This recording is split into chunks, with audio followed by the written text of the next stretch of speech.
अस्सलाम वालेकुम students, I hope आप सब खैरियत से होंगे। तो आज हम 10th क्लास की कंप्यूटर का लेक्चर हमारा है, फ्लो चार्ट इसका टॉपिक है। तो ये लास्ट टॉपिक है, इसके बाद चैप्टर कंप्लीट हो जाएगा। तो फ्लो चार्ट ये आमतौर पे लॉन्ग में भी आता है और इसमें से शॉर्ट भी आते हैं, वो हम इसको डिटेल से पढ़ते हैं। तो इसमें देखते हैं कि क्या क्या है। पहले फ्लो चार्ट की डेफिनेशन है, मैं आपको सिंपल वर्ड्स में बता दूं कि फ्लो चार्ट किसको कहते हैं।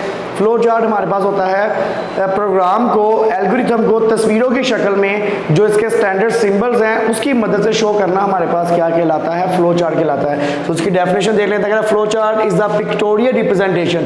पिक्टोरियल का मतलब पिक्चर्स की फॉर्म में, इमेजेस की फॉर्म में, जिसको हम कंप्यूटर की टर्म में सिंबल्स कहेंगे, जो स्टैंडर्ड सिंबल्स हैं जो हम इस्तेमाल करते हैं, उसकी टर्म में रिप्रेजेंट शो करना हमारे पास फ्लो चार्ट कहलाता है। Flow chart is the pictorial representation of an algorithm.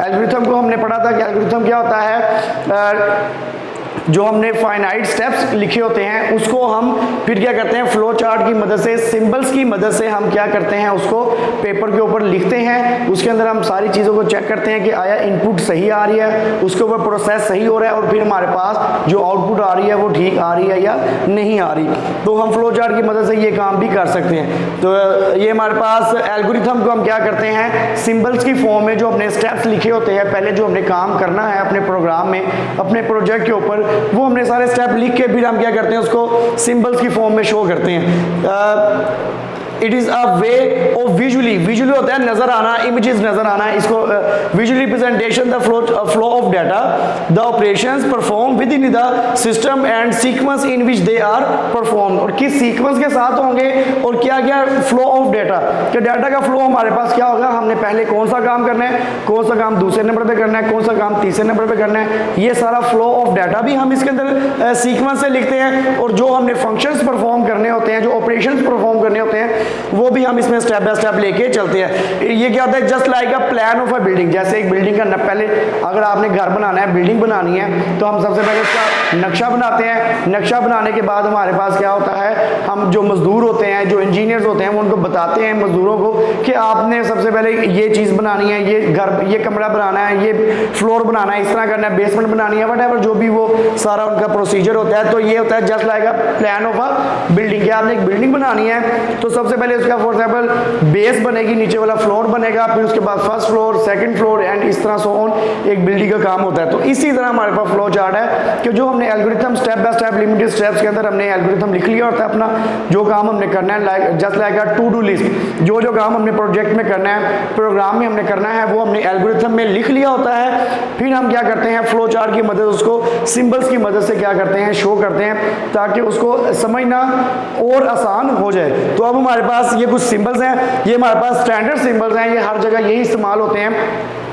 ये हमारे बुक में यही सिंबल्स अवेलेबल हैं, इनको हम स्टैंडर्ड सिंबल्स भी कहते हैं। इनकी मदद से हम क्या करते हैं, फ्लो चार्ट को रिप्रेजेंट करते हैं। तो ये सिंबल्स है, पहला ये हमारे पास, ये वाला सिंबल हमारे पास स्टार्ट एंड एंड का सिंबल्स होता है, ठीक हो गया। जहां भी ये सिंबल आएगा, इस तरह का सिंबल, इट्स मीन प्रोग्राम या तो स्टार्ट हो रहा है फ्लो चार्ट, या क्या हो रहा है, एंड हो रहा है। उसके बाद हमारे पास ये रिक्टेंगल आ जाता है। रिक्टेंगल में हमारे पास क्या आता है, ये प्रोसेसिंग सिंबल कहलाता है, कि जो भी प्रोसेस हो रहा होगा। फॉर एग्जाम्पल अगर 2 नंबर प्लस हो रहे हैं, x प्लस y हो रहा है, तो ये एक प्रोसेस है, ये काम है। तो वहां पे हम ये रिक्टेंगल वाला सिंबल इस्तेमाल करेंगे। उसके बाद हमारे पास ये आ जाता है, ये थोड़ा सा रिक्टेंगल से थोड़ा सा टेढ़ा होता है, तिरछा होता है, इसको हम इनपुट एंड आउटपुट के लिए इस्तेमाल करते हैं। फिर हमारे पास ये डिसीजन मेकिंग का सिंबल आ जाता है, ठीक हो गया, इसको हम डायमंड सिंबल भी कहते हैं। ये हमारे पास डिसीजन मेकिंग, जहां पे डिसाइड करना है, फॉर एग्जाम्पल हम सीधा जा रहे हैं, हमने डिसाइड करना है हमें लेफ्ट जाना है या राइट जाना है। कंप्यूटर के टाइम में देखें, हमने ट्रू वैल्यूज की तरफ जाना है या हमने फॉल्स वैल्यू की तरफ जाना है, तो हम वहां पे डिसीजन मेकिंग का सिंबल क्या करेंगे, इस्तेमाल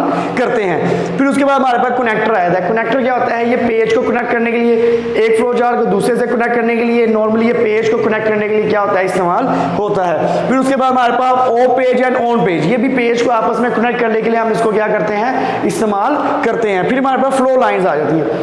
फ्लो लाइंस इंपॉर्टेंट होती हैं, ये बार बार इस्तेमाल होती हैं। फ्लो लाइन से क्या करते हैं, हम एक सिंबल को दूसरे सिंबल के साथ क्या करते हैं, कनेक्ट करते हैं। इससे हम अपने जो फ्लो चार्ट है उसकी डायरेक्शन का भी हमें अंदाजा हो जाता है। फिर हमारे पास है pre defined process. Pre defined process में हमारे पास क्या आ जाता है, प्री डिफाइंड प्रोसेस में हमारे पास आ जाता है कि कोई चीज़ हमने अपने प्रोग्राम में एक्सप्लेन कर रहे हैं, कोई नई चीज़ हम ऐड कर रहे हैं, तो हम उसको पहले प्री डिफाइंड, उसको पहले एक्सप्लेन कर देंगे कि इसका क्या फंक्शन होगा, ये जो हम काम करने जा रहे हैं, ऑपरेशन परफॉर्म करने जा रहे हैं, इससे क्या होगा। फिर उसके बाद आता है रिमार्क्स।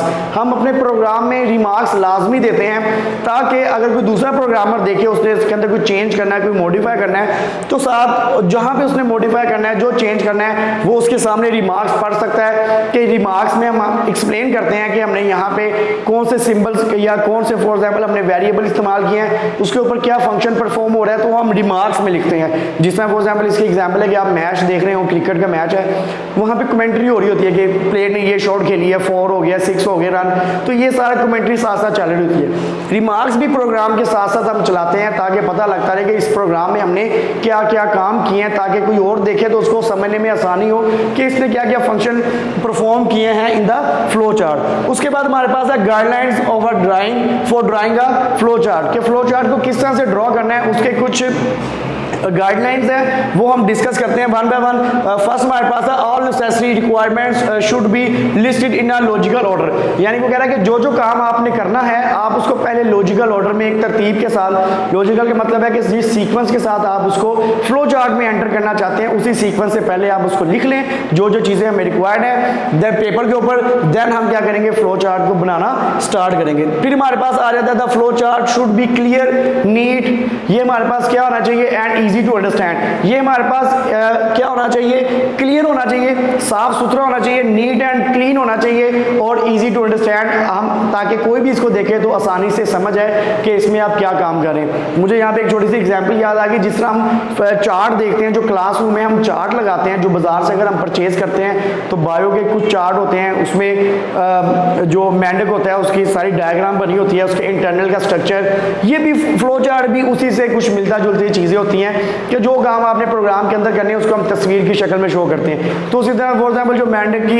इंटरनल स्ट्रक्चर होता है उसके नाम के साथ उसके एक्सप्लेन करते हैं कि इसके नाम का ये नाम है, इस पार्ट का ये नाम है, इसका ये नाम है, तो ये भी वही चीज़ है हमारे पास। आगे कह रहा है direction of a flow chart, हमारे पास डायरेक्शन फ्लो चार्ट की दो फ्लो चार्ट की डायरेक्शन हो सकती हैं, एक या तो आप उसको लेफ्ट से राइट लेके जाएं फ्लो चार्ट को, या दूसरा होता है टॉप टू बॉटम, ऊपर से नीचे की तरफ आप फ्लो चार्ट को तरतीब के साथ मतलब कि पहला सिंबल इस्तेमाल करें, फिर आप नीचे उसके सिंबल इस्तेमाल कर सकते हैं, इसको हम टॉप टू डाउन कहेंगे।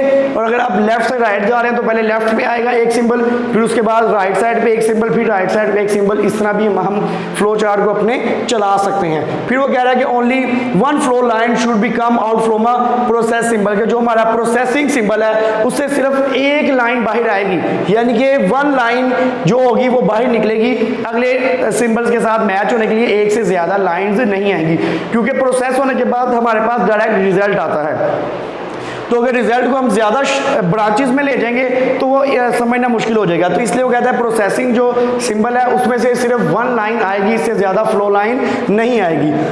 फिर हमारे पास है कह रहा only one flow line must enter a decision symbol but two flow line one of from each possible answer. तो कह रहा है ये जो डिसीजन सिंबल है इसमें लाइन एक ही आएगी, जैसे प्रोसेसिंग से एक लाइन निकलती है तो नेक्स्ट सिंबल के साथ मैच हो जाएगी, लेकिन वो कह रहा है जो डिसीजन मेकिंग सिंबल है इसमें ऊपर जो एक लाइन आएगी जो इसके अंदर एंटर होगी वो एक लाइन होगी, और आगे इसके अंदर हम मल्टीपल ब्रांचेस इसके अंदर हम बना सकते हैं, इसके आगे टू पॉसिबल आंसर्स हो सकते हैं, या आपने ट्रू वैल्यूज की तरफ जाना है या आपने जो हमारे पास रॉन्ग वैल्यूज हैं उसकी फॉल्स वैल्यूज हैं उसकी तरफ जाना है, तो ये हमारे पास आगे उसकी दो ब्रांचेस हो सकती हैं, लेकिन इसके अंदर जो लाइन आएगी वो सिर्फ एक ही आएगी। नेक्स्ट हमारे पास है कह रहा है only one flow line is used in conjunction with terminal symbol.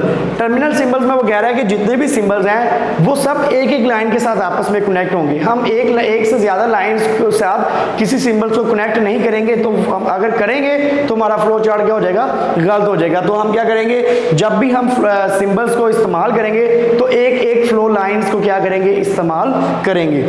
फिर हमारे पास है right comments with in a remark symbol. अगर आपने रिमार्क्स लिखने हैं तो हमने पहले भी देखा कि वो आप इस रिमार्क सिंबल के अंदर लिखेंगे। यहाँ पे जो हमारे पास स्पेस आती है इसके अंदर अपने रिमार्क्स अपने लिखते जाएंगे।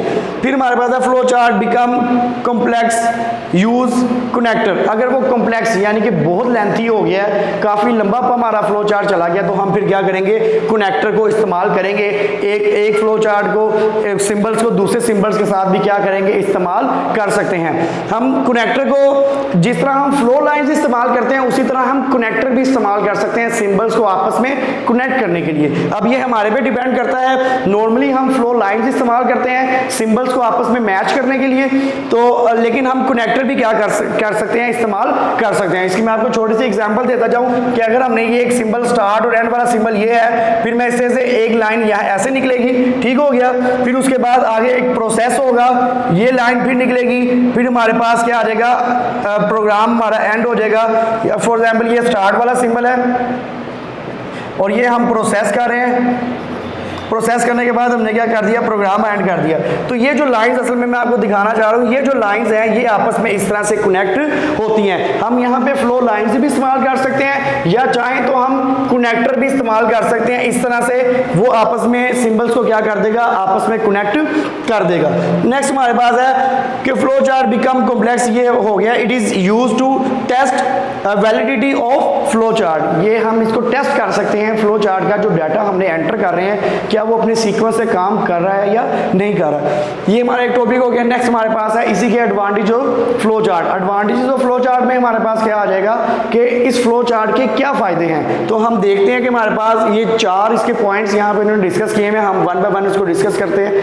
कह रहे हैं logic of an algorithm can be easy to understand. क्या लॉजिक ऑफ एन एल्गोरिथम, आप फ्लो चार्ट की मदद से एल्गोरिथम की जो लॉजिक थी उसको आप इजीली अंडरस्टैंड कर सकते हैं। नेक्स्ट है part of the design document maintenance of a program become easy. ये जो फ्लो चार्ट होता है ये डिज़ाइन डॉक्यूमेंट का पार्ट होता है। और नेक्स्ट उसने एक बात इंपॉर्टेंट की है कि अगर आपने अपने प्रोग्राम में कोई चेंज करना है, कोई मॉडिफाई करना है, इसको मेंटेन करना है या इसको आपने अपडेट करना है, तो ये फ्लो चार्ट हमारे लिए काफ़ी फायदेमंद होता है। नेक्स्ट हमारे पास है act as a guide for programmer. जिसने प्रोग्रामर के लिए जिसने प्रोग्राम को चेंज करना है, मॉडिफाई करना है, अगर ये फ्लो चार्ट उसके पास होगा तो उसको प्रोग्राम समझने में आसानी हो जाएगी।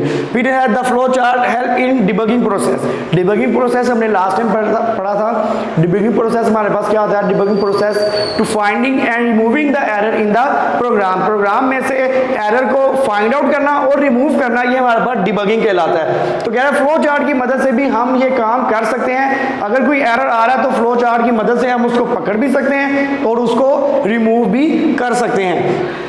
नेक्स्ट हमारे पास जो टॉपिक है वो है limitation of flow chart. Limitation of flow chart में क्या कह रहा है, इट इज अब लिमिटेशन कि फ्लो चार्ट आप किस किस का बना सकते हैं, हर किसी का फ्लो चार्ट नहीं बना सकते। अगर वो लिमिटेशन उसने बताई है कि कहाँ कहाँ आप फ्लो चार्ट को इस्तेमाल कर सकते हैं। कह रहा है it is difficult to draw flow chart for complex problems. Complex problems होता है कि अगर बहुत ज़्यादा लेंथी प्रोग्राम है और एल्गोरिथम है और आपने उसका फ्लो चार्ट बनाना है तो आपके लिए ये डिफिकल्ट होगा कि आप उसको बना सकें और प्रोग्रामर के लिए भी समझना मुश्किल हो जाएगा, अंडरस्टैंड करना उसके लिए मुश्किल हो जाएगा अगर वो बहुत ज्यादा लेंथी हो जाएगा।